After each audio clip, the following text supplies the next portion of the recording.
Bureau national du Rassemblement national. On va voir la séquence. D'abord, est-ce que c'est vous qui avez fait sortir la séquence?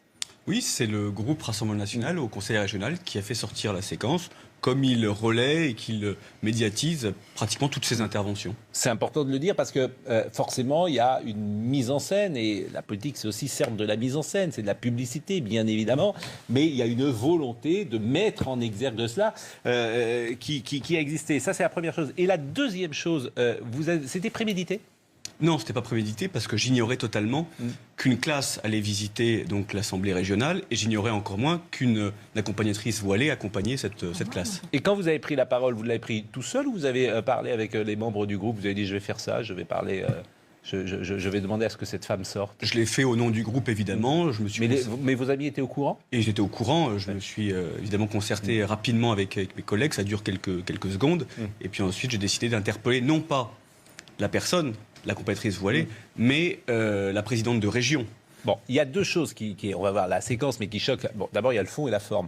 Le fond, chacun pense ce qu'il veut de le voile, doit-il être dans l'espace public ou pas. Et il y a la loi, le fond, la forme. Et il y a la loi, en plus, et la loi, elle a le droit, évidemment, cette femme, de porter le voile. Mais c'est vrai que ce qui est choquant, me semble-t-il, moi, je donne une réaction tout simplement humaine, c'est que cette jeune femme, c'est une maman, c'est une mère de famille, et elle est avec son enfant. Et il y a parfois, disons-le, des tabous dans la société. C'est-à-dire qu'on n'humilie pas, a priori, une femme devant son enfant. C'est des règles non écrites que je vous dis là. Mais c'est vrai, dans la société, me semble-t-il. Est-ce que vous avez eu le sentiment d'humilier cette femme?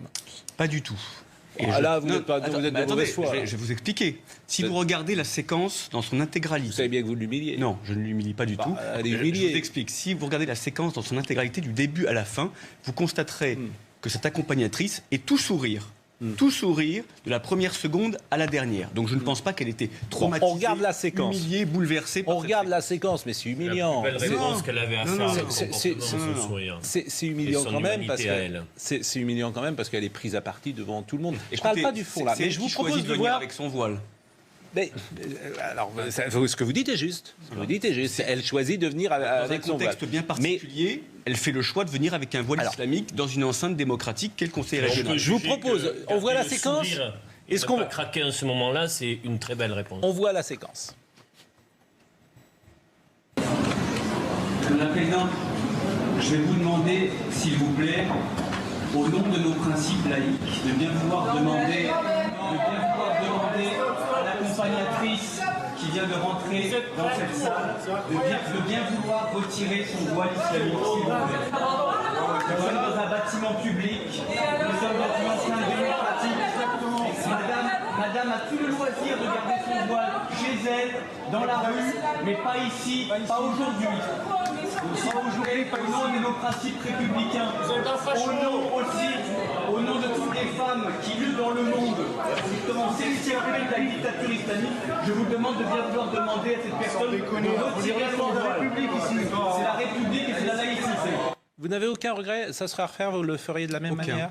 Aucun, je même dirais. L'argument que je mets en place de ces tabous qui existent parfois, de ne pas humilier un parent devant son... Il faut quand même... On n'a pas vu la photo. Il faut quand même regarder la séquence telle qu'elle est et non pas se contenter de subir la dictature de l'émotion. Parce qu'aujourd'hui, enfin depuis vendredi dernier, c'est la dictature de l'émotion. Non, pas que ça. La preuve, c'est que moi je fais la stigmatisation inversée qui est très bien utilisée d'ailleurs par les réseaux islamistes. Finalement, c'est pas la personne qui arrive avec son voile, qui le sait pertinemment, puisque c'est une provocation islamiste, venir avec un voile qui est proche de la mouvance salafiste, qui est agréé par la mouvance salafiste. C'est ça qu'on ne sait pas. Dans Pourquoi ce vous dites provocation?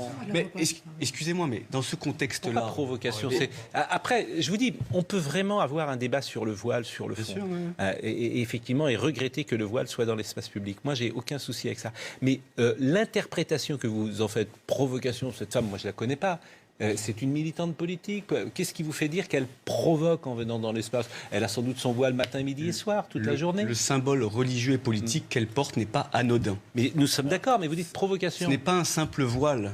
Ce n'est pas un simple voile. Ça dénote une pratique de l'islam qui est rigoriste. Et en plus, c'est la loi. Oui, non, mais tout à Donc fait. elle, Non, mais elle ne tombe pas sous le coup de la loi. Encore une fois, c'est pas un problème de loi. Écoutez, on écoutera tout à l'heure plusieurs réactions, mais peut-être avez-vous quelque chose à interroger M. Odoul ou à commenter. Oui, moi, la question que j'aurais à vous poser, c'est pourquoi est-ce que là-dessus vous mobilisez la laïcité? La laïcité, c'est la neutralité de l'État, pas des usagers du service public. Là, en l'occurrence, on peut discuter en effet du fond sur la question de l'acculturation, sur la question de l'intégration. Là, il y a des questions qu'on peut éventuellement poser, mais en aucun cas, on ne peut convoquer la laïcité dans cette affaire. Et là, il y a une instrumentalisation de ce concept de laïcité. Pourquoi est-ce que vous le mobilisez à ce moment-là? Je vais vous le dire. Déjà, évidemment que la loi permet, malheureusement, l'entrée d'une personne voilée dans cet hémicycle. Je tiens d'ailleurs à rappeler qu'il y a 2 ans, j'avais demandé à la présidente de région d'installer une crèche de Noël, élément culturel, hérité de nos racines chrétiennes et de nos traditions, de l'installer au conseil régional. Elle l'avait refusé au nom de la laïcité. Au nom de la laïcité, chose qui n'avait pas été refusée au conseil régional d'Auvergne-Rhône-Alpes ou au département, de Vendée. À une institution de se positionner religieusement. Là, mais c'est donc pas la même chose. laïcité, ce qui est intéressant, c'est qu'aujourd'hui La crèche, c'est pas se positionner religieusement. La crèche de la part d'une c'est institution. quelque chose de culturel et culturel aussi. C'est également